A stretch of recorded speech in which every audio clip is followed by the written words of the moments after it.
Avant de débuter cette lecture commentée, il faut d'abord comprendre ce que signifie le terme hindou de Shudra. Les sociétés traditionnelles, ancestrales, étaient souvent divisées en 4 castes bien distinctes. Au sommet de cette pyramide traditionnelle se trouvait l'élite spirituelle incarnée par les brahmanes, les sages illuminés par la connaissance divine. Bien souvent, ces sages restaient à l'écart de la société.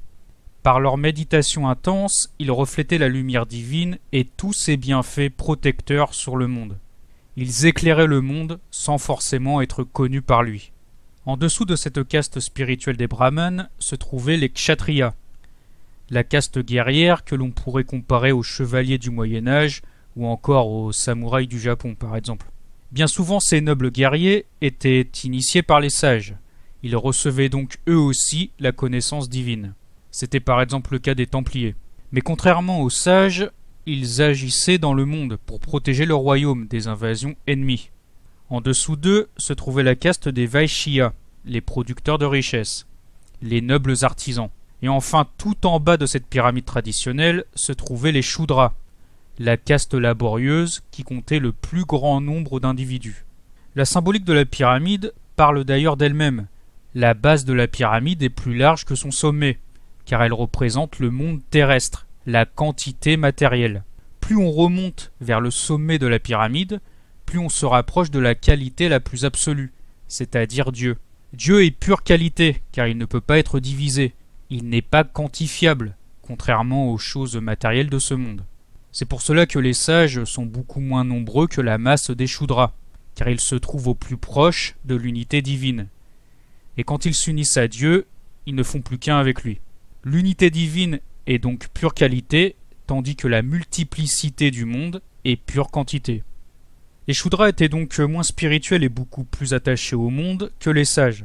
Plus la base du peuple devient matérialiste, et plus le nombre d'individus grandit, car la quantité la plus extrême est ce qui se trouve le plus éloigné de la pure qualité divine, l'esprit restant infiniment supérieur à la matière. C'est pour cela que de nos jours, les êtres humains n'ont jamais été aussi nombreux, car le monde est devenu beaucoup plus matérialiste que par le passé. La voie du sage est de s'unir à la source divine, de ne faire plus qu'un avec elle, tandis que la voie du Shudra, du vulgaire j'ai envie de dire, est de se multiplier dans la matière, et plus il sombre dans la matière, plus il se multiplie. C'est un processus qui ne peut être stoppé, en tout cas pas par l'homme, car c'est une force qui le dépasse. C'est d'ailleurs l'un des premiers versets de la Genèse biblique. Dieu demande aux hommes et à toute la création de se multiplier. Donc d'un point de vue cosmologique, la multiplication de la création et sa matérialisation de plus en plus poussée est un processus voulu et initié par le divin. Ce n'est pas quelque chose de mauvais entre guillemets, mais de naturel. Mais cette multiplication a ses limites, et tôt ou tard, la nature divine décidera d'y mettre fin, pour donner vie à un monde plus qualitatif, plus spirituel. C'est la loi des cycles. Il y a des périodes où l'humanité est plus spirituelle, et d'autres où elle se vautre dans le matérialisme. La vie de toute la création n'étant que succession de cycles. Tout dans la nature se trouve régi par la loi des cycles. Vie et mort, ombre et lumière, le cycle des saisons, etc., etc. Dans les sociétés traditionnelles, les injustices n'existaient pas. Chacun vivait sa vie selon la nature de son âme. Une âme royale devenait roi, une âme guerrière chevalier, et ainsi de suite. Chacun était à la place qui lui convenait. On est donc à des années-lumière du chaos égalitaire et anti-traditionnel du monde moderne, où la grande majorité des individus n'occupent pas la bonne place dans la société, ce qui crée énormément de mal-être. Les gens ont le sentiment que leur vie n'a pas de sens, parce que justement, ils ne sont pas libres de vivre leur véritable vie, celle qui se trouve en harmonie avec leur âme et la nature. Le monde moderne matérialiste a complètement éteint les voix de l'âme et celles de la nature habitée par l'Esprit Saint. Nous n'entendons plus le chant de l'Esprit car nous ne savons plus écouter. Les bruyantes agitations de nos vies angoissantes nous ont rendus complètement sourds. Certaines civilisations ancestrales comme la Chine par exemple plaçaient le roi ou l'empereur au sommet de la pyramide sociale. L'empereur était le plus grand des sages qui faisait le lien entre le ciel, le monde spirituel, et la terre, le monde matériel. On est bien loin, là encore, de la conception moderne et occidentale du chef d'État. L'empereur céleste ne s'occupait pas de politique, mais se concentrait uniquement sur l'esprit divin, qui offrait ainsi toutes les bénédictions à l'Empire, car le premier des hommes, l'empereur, était sous sa protection. Tous les sujets du plus noble au plus simple voyaient leur cœur illuminé par cette lumière divine, transmise par l'empereur, et répugnaient ainsi à faire le mal. Tout leur désir était tourné vers le bien. L'empereur n'avait donc pas besoin d'inventer des lois. Les sujets jouissaient d'une liberté absolue en harmonie avec la nature. Malheureusement, cet âge d'or ne dura pas. Et plus les rois et les empereurs se sont éloignés de la spiritualité, plus le monde a sombré dans le mal. Et plus les lois ont dû être créées pour contenir les désirs de plus en plus destructeurs des hommes. C'est parce que les rois se sont intéressés à la politique, à la tentation du pouvoir et de l'argent, que les bénédictions divines se sont amoindries, jusqu'à disparaître presque complètement de nos jours. Plus les cœurs des hommes s'avilissent, et plus les forces démoniaques ont de l'emprise sur la société. Ainsi les Shudras que décrit Roland Gauffin ne sont pas ceux de la société traditionnelle, mais ceux au cœur matérialisé, pour ne pas dire satanisé, du monde moderne. Avec la dégénérescence du monde, le Shudra est vraiment devenu un être vulgaire et malsain, uniquement tourné vers des plaisirs de plus en plus déviants. Les castes traditionnelles n'existent plus dans notre présent Kali Yuga, ou âge sombre. La grande majorité des hommes sont devenus des Shudras décadents, des sous-hommes privés de toute lumière divine. L'homme véritable étant celui dont l'âme est en liaison constante avec le ciel. Les empereurs célestes ne sont plus. Ils ont été remplacés, pour ne pas dire renversés, par ces Shudras dégénérés. La base la plus vulgaire de la pyramide se trouve maintenant à la place du sommet lumineux. C'est ce qu'on peut appeler le règne de la quantité, pour faire le lien avec ce que je disais plus tôt. La pyramide des castes étant inversée, elle est donc devenue complètement satanique. Les êtres les plus abjects et corrompus, dans tous les sens du terme, ont pris la place des rois véritables. Aujourd'hui, ces êtres maléfiques règnent, alors que dans une société traditionnelle, ils n'auraient jamais vu le jour. Au pire, ils auraient été bannis ou mis à mort. D'ailleurs, Roland Gauffin, au lieu d'employer le terme de Shudra, aurait même pu utiliser celui de Dali, qui convient mieux aux crapules qui se sont emparés du monde. Les Dalis étant un terme hindou qui désigne justement tous les criminels, les êtres les plus corrompus, bannis de la société. On ne peut pas dire que les Dalis représentent une cinquième caste, car ils ne font même pas partie de la société en tant que telle, n'étant pas considérés comme des hommes à proprement parler. Les Dalis sont des sous-hommes, qui ne méritent même pas qu'on pose le regard sur eux. Non pas qu'on ait de la haine ou du mépris pour eux, mais tourner son regard vers des êtres aussi noirs, c'est comme plonger son âme vers le bas. La souillure étant contagieuse, il vaut mieux l'éviter. D'où le bannissement ou la mort pour ces sous-hommes. Le fait que certaines sociétés modernes prennent en considération la vie de telles crapules, en mettant fin par exemple à la peine de mort, en dit long sur leur état de dégénérescence. Mais puisque les crapules sont au pouvoir, il est logique qu'elles veuillent se sauvegarder en faisant passer leurs méfaits pour des progrès vertueux, entre guillemets. Les droits de l'homme ne devraient justement concerner que les hommes dignes de ce nom. Et encore les hommes et femmes véritables n'ont pas besoin de droits, mais seulement de liberté. Les droits, les lois et les devoirs imposés par l'État sont comme les barreaux d'une prison pour l'homme libre en harmonie avec la nature. Voilà pour la petite introduction, nous pouvons maintenant passer à la lecture de l'article. La fin d'un cycle, le nôtre, est un temps omnirécapitulatif. Tout ce qui, en des siècles plus fortunés, était resté latent, souterrain, occulté, tenu sous le boisseau par la croûte des interdits, tous les possibles émergent à l'existence. Et d'abord ce que religion, morale, coutume, éducation résorbée, refusée, comprimée, l'universel fumier se répand sur la terre entière et symétriquement aux fouilles archéologiques, aux exploitations minières et pétrolières, au viol des espaces marins et sidéraux, est venu le temps de l'irrépressible besoin d'une archéologie, d'une fouille des entrailles somatiques et psychiques. Par les béances pratiquées vers les abysses humaines, surgissent vomissures octées et oiseaux noirs d'un sous-monde en révolte. Ce que veut dire ici Roland Gauffin, c'est que notre société moderne est devenue une société de mort, à force de rejeter la véritable vie spirituelle. Elle s'attache aux ossements putrides de la terre au lieu de rechercher les trésors célestes. Le matérialisme décadent étant synonyme de mort de l'âme, qui se voit ainsi privé de la vie éternelle. L'homme s'est révolté contre Dieu pour rejoindre l'ange déchu dans les entrailles de la terre, c'est-à-dire l'enfer. L'enfer habite notre âme lorsque celle-ci s'abaisse au point de devenir l'esclave de ses propres démons intérieurs. Les archéologues, c'est-à-dire les scientistes modernes, sont loin de la vérité. Ils ne s'attachent qu'aux choses extérieures et quantifiables, ils n'ont plus accès à la connaissance intérieure et spirituelle.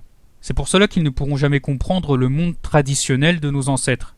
Toutes leurs théories matérialistes sont fausses, car l'origine du monde est immatérielle et donc non quantifiable.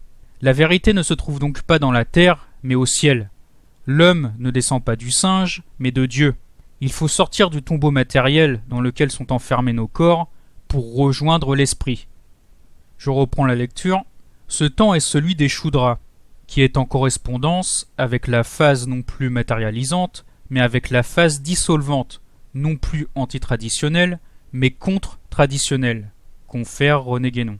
La contre-tradition postule en effet un caractère dissolvant, parfaitement décelable par l'ouverture de notre monde aux forces subtiles inférieures, que véhiculent néo-spiritualisme et pseudognose scientifique.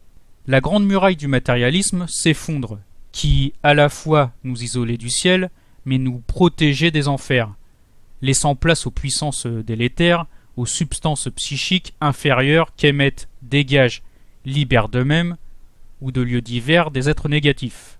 Jusqu'ici enchaînés dans le sous-sol de nos terres, et le subconscient de l'homme, les voici libérées, envahissantes comme un gaz subtil.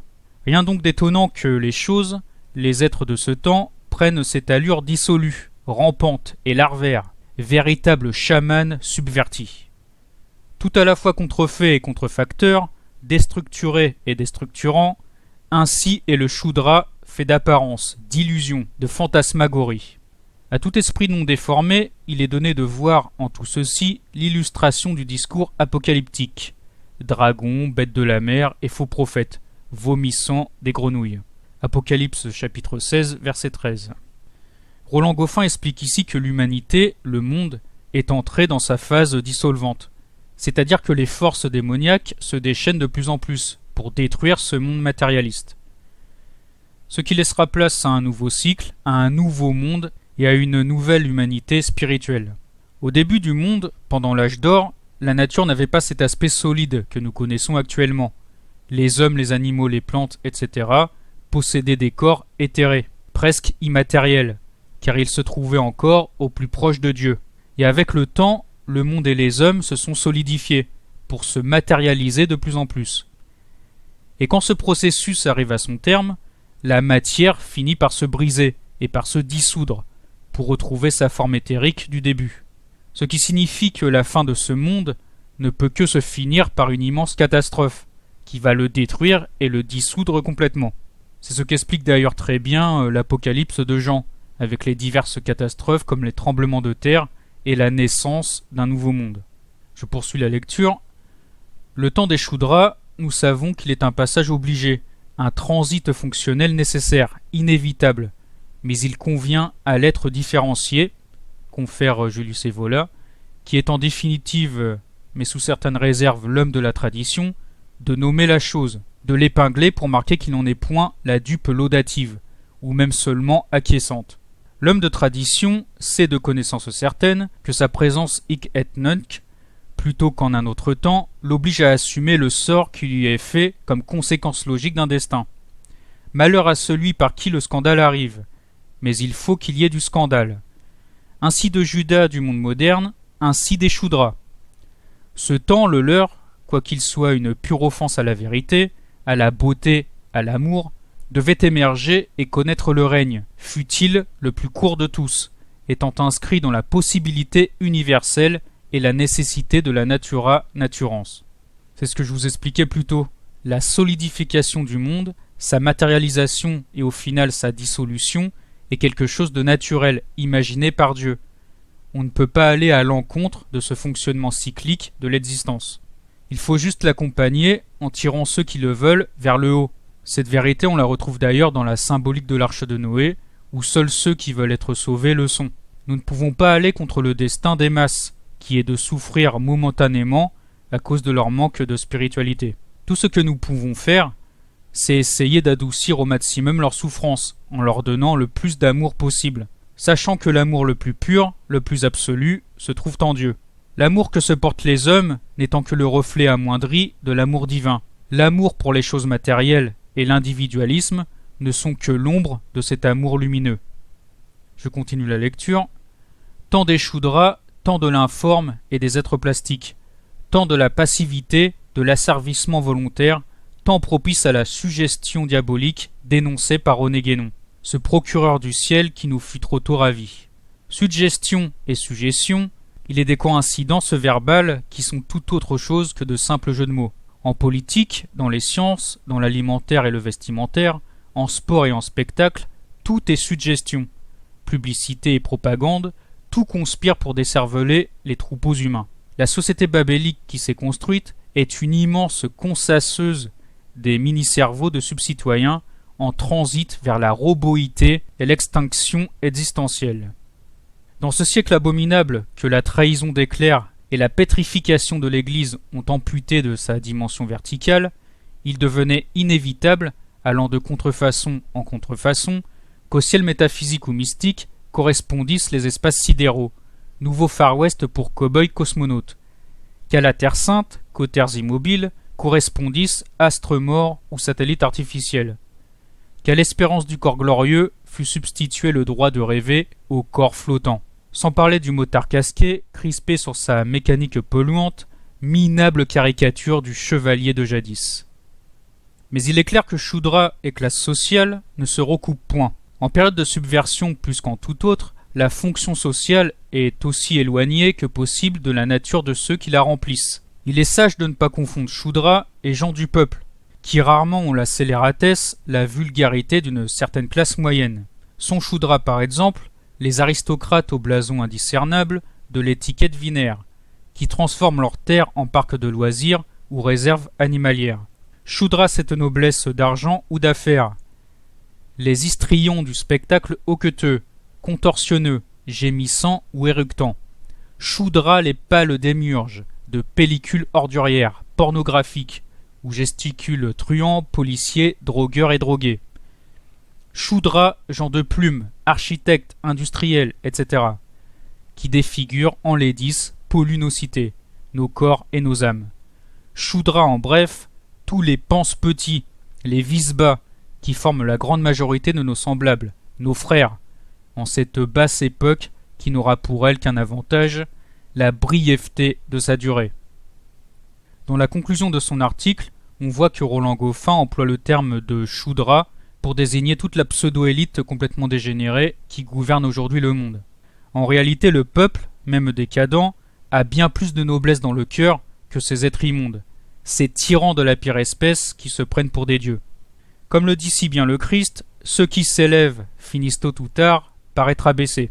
La fin d'un tyran n'est jamais enviable. Voilà, j'espère que cette petite lecture commentée vous aura plu. Si c'est le cas, je pense que j'en ferai d'autres à l'avenir. N'hésitez pas à me donner votre avis dans les commentaires. Je vous dis à bientôt, je l'espère, pour une prochaine vidéo, et que Dieu vous bénisse.